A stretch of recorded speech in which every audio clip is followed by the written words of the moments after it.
Good morning programming. আমি Debashis Debnath sir. তোমাদের জন্য যারা সিবিএসসি, আইসিএসসি এবং ওয়েস্ট বেঙ্গল বোর্ডে পড়ছো তাদের কম্পিউটারের এক্সাম গাইড হিসেবে দীর্ঘদিন ধরে কাজ করে চলেছি। স্টুডেন্টদের অ্যাডভান্স এক্সেলের ক্ষেত্রে এটা সিলেবাসেও রয়েছে সিবিএসসিতে। এছাড়াও অ্যাডভান্স এক্সেলের সার্টিফিকেশন যখন হয় তখনও এই ম্যাক্রো বিষয়টা আসে। তো আজকের ক্লাস আমাদের ম্যাক্রো। আমরা লিব্রে অফিসে আজকে ম্যাক্রো দেখাবো।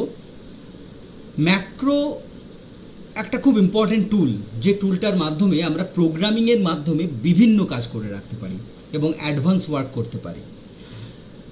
তোমরা যারা ডিজিটাল পোর্টফোলিও স্টুডেন্টদের আমি বানাতে বলি, সেই ডিজিটাল পোর্টফোলিও বানাচ্ছ তাদের মধ্যে ম্যাক্রোটা অবশ্যই রাখবে, কারণ এটা একটা অফিস টুলের সঙ্গে প্রোগ্রামিংয়ের কানেকশন, যেটা খুব ইম্পর্টেন্ট এবং এটা তোমাকে কিন্তু একটা বোনাস পয়েন্ট ইন্টারভিউতে দেবে।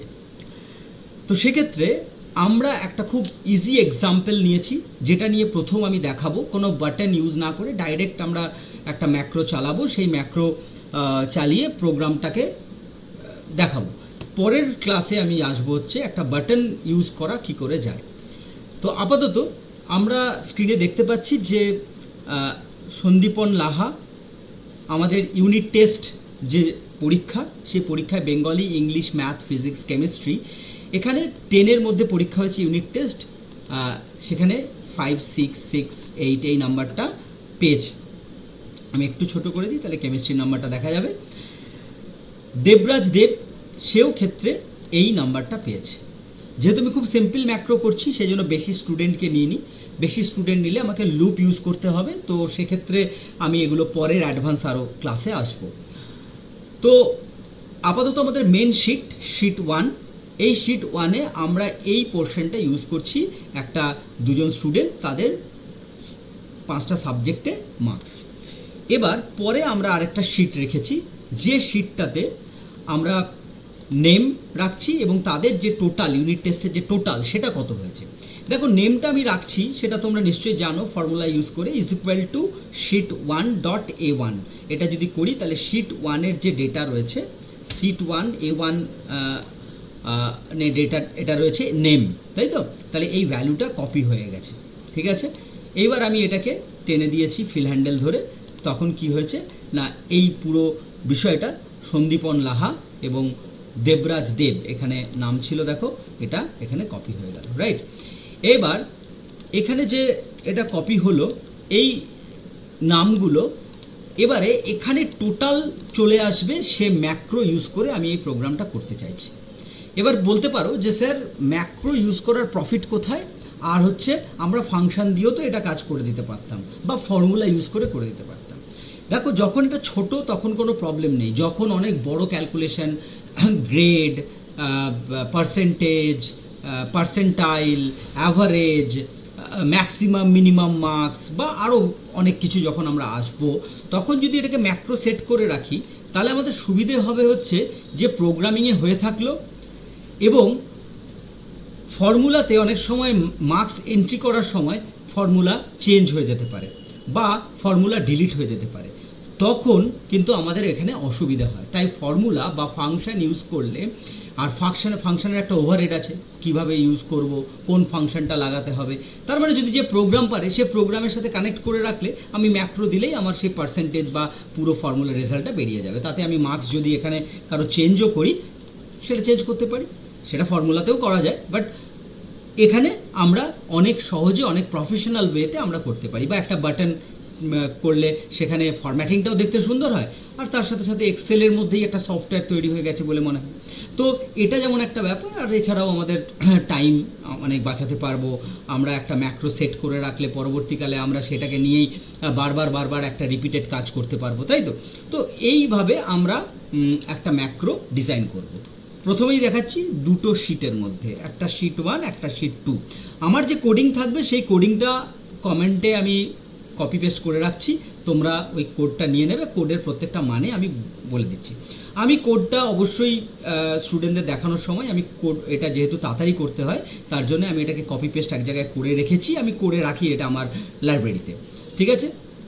আর এখন তো আর্টিফিশিয়াল ইন্টেলিজেন্স আছে, সেখান থেকে আমরা কোডটা বার করেই নিতে পারি। সফটওয়্যার ইন্ডাস্ট্রি থেকে শুরু করে সব জায়গায় এইভাবেই কাজ হয়। কিন্তু প্রত্যেকটা কোডের মিনিং, প্রত্যেকটা ম্যাথামেটিক্যাল ইকুয়েশনের মিনিং বুঝতে হবে, না হলে কিন্তু আমরা ডিবাগ বা এরার ফ্রি কাজ করতে পারবো না, বা আমরা আমাদের লার্নিংয়ের লজিকটাও ঠিক হবে না, তাই না?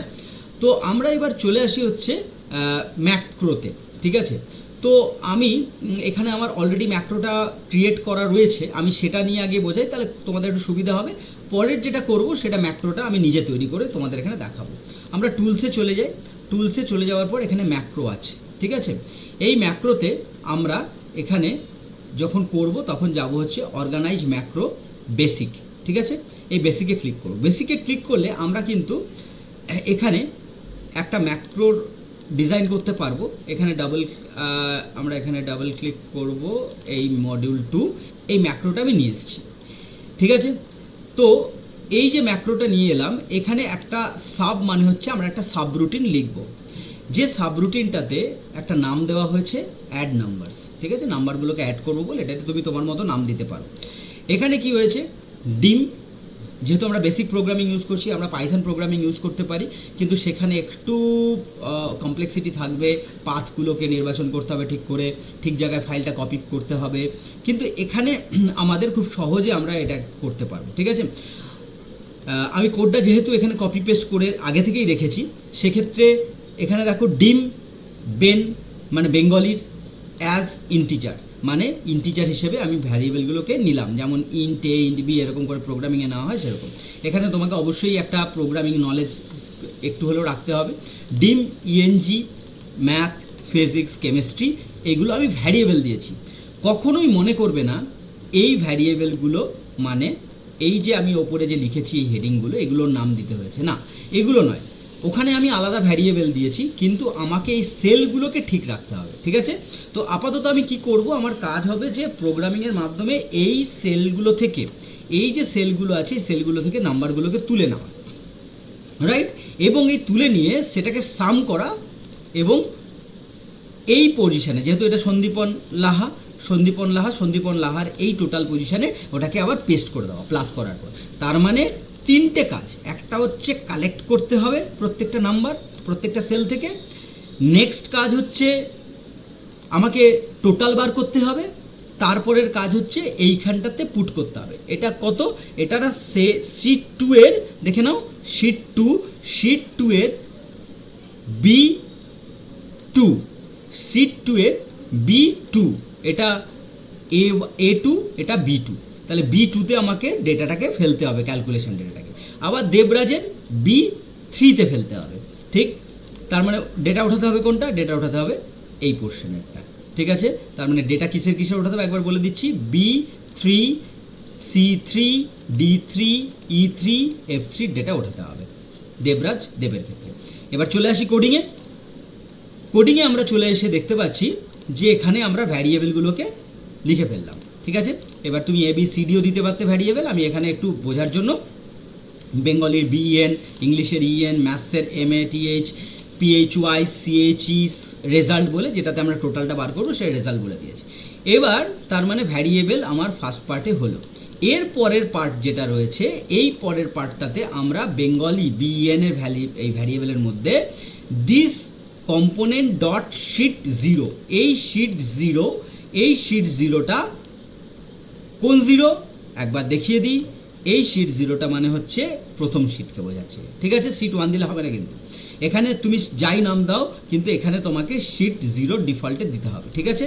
ওকে, তাহলে শিট 0, তার মানে আমি এখানে দেখো প্রত্যেকটার ক্ষেত্রেই শিট 0 রয়েছে, রাইট? তাহলে শিট 0 মানে হচ্ছে 0 শিটের প্রথম শিটটার থেকে get cell range name by name B2 dot value, মানে ভ্যালুটা ওঠাবো কার, B2 বলতে শিট 0 B2, ঠিক আছে? এই যে B2, এটা হচ্ছে C2, তার মানে আমরা এখানে কি করলাম, B2 sheet 2 D2 E2 F2, ঠিক আছে? তার মানে সন্দীপন লাহার যে প্রত্যেকটা নাম্বার সেগুলো এই ভ্যারিয়েবলে উঠিয়ে নিলাম, তাহলে আমরা কালেক্ট করলাম ভ্যালুগুলো এক্সেল সেল থেকে, এটা হচ্ছে তার কোড। ওকে, এবার কি করলাম, খুব সোজা, রেজাল্টের মধ্যে এই ভ্যারিয়েবলগুলোতে যা যা ভ্যালু আমি দিয়েছিলাম সেইগুলো প্লাস করে নিলাম। প্লাস করার পর আমার কাজ হলো এই পোর্শনটা, এটা কি করলাম, একটু দেখে নিই, এটা করলাম দিস কম্পোনেন্ট ডট শিট 1। কেন 1? কারণ 1 শিটে মানে ঠিক পরের শিটে আমরা গিয়ে get cell range by name B2 dot value is equal to result, মানে দেখো ভ্যারিয়েবলটা কিন্তু অ্যাসাইনমেন্ট অপারেটরের ডান দিকে চলে গেল, মানে আর ভ্যালু হয়ে গেল। এইটা হচ্ছে এল ভ্যালু লেফট ভ্যালু, আর এটা হচ্ছে আর ভ্যালু রেজাল্টটা। তার মানে রেজাল্টটা কপি করলাম B2-তে, কোন শিটের? শিট মানে নেক্সট সিট, আমাদের ওখানে শিট 2 এর, ঠিক আছে, নেক্সট সিটের। তার মানে একটা জিনিস হচ্ছে যে প্রথম স্টুডেন্টের, এটা দেখায়, প্রথম স্টুডেন্টের যে রেজাল্ট, সরি একটু ওপেন হয়ে গেছে, ক্লোজ করে দিই। দেখো প্রথম স্টুডেন্ট সন্দীপন লাহা, তার যে ভ্যালুগুলো উঠেছিল, ঠিক আছে, তার যে ভ্যালুগুলো উঠেছিল সেই ভ্যালুগুলো আমাদের কি শিট 2-তে এসে এখানে কপি হবে, ঠিক আছে। যে রেজাল্টটা পেলাম সেই রেজাল্টটা, তার মানে শিট 2 মানে পরের শিটে এসে আমার এখানে সন্দীপন লাহা এই B2-তে কপি হবে। ঠিক পরেরটাও তাই, আমি এটাকে ওপেন করছি, দেখো এখানেও তাই। আবার ওইটাকে চালিয়েছি, যদি আমি এটাকে কমনভাবে চালাতে চাই তাহলে আমাকে লুপ ইউজ করতে হবে, ঠিক আছে। তো লুপ ইউজ করে এখন কমপ্লেক্সিটি দাঁড়াবে, তার জন্য আমি প্রথম প্রোগ্রামটা তোমাদেরকে এই সহজেই শেখাচ্ছি।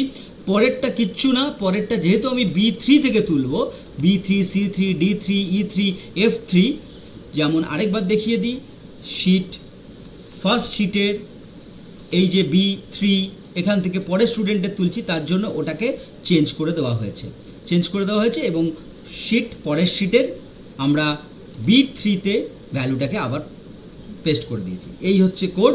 এই কোডটার পর আমি এটাকে রান করে দেবো। তো আমরা এখান থেকে রান নাও করতে পারি, এখানে কোড লিখে ফেললাম, সেভ করে দেবো কোডটাকে।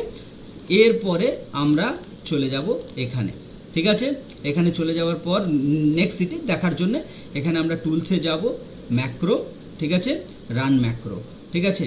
রান ম্যাক্রো যদি আমরা করি তাহলে আমরা রান করব, দেখো রান করলে আমরা কি পাচ্ছি, 34 আর 39, মানে এই যে ভ্যালুগুলো আছে এগুলোর সাম আমাকে এখানে করে দিল, ঠিক আছে। এরপরে আমি অ্যাভারেজ বার করতে পারি, আরও কমপ্লেক্স প্রোগ্রাম করতে পারি, ঠিক আছে। ওকে, আমি আরেকবার রান করে দেখাচ্ছি তোমাদেরকে, দেখে নাও। আমি এখানে টুলসে যাব, ম্যাক্রোতে যাব, ম্যাক্রোতে গিয়ে আমি রান ম্যাক্রোতে যাব, রান ম্যাক্রোতে এটা হলো, ঠিক আছে, এটা ক্লিক করলাম, করে আমি রান করলাম, ঠিক আছে। তাহলে আমার টোটালটা পেয়ে গেলাম, রাইট।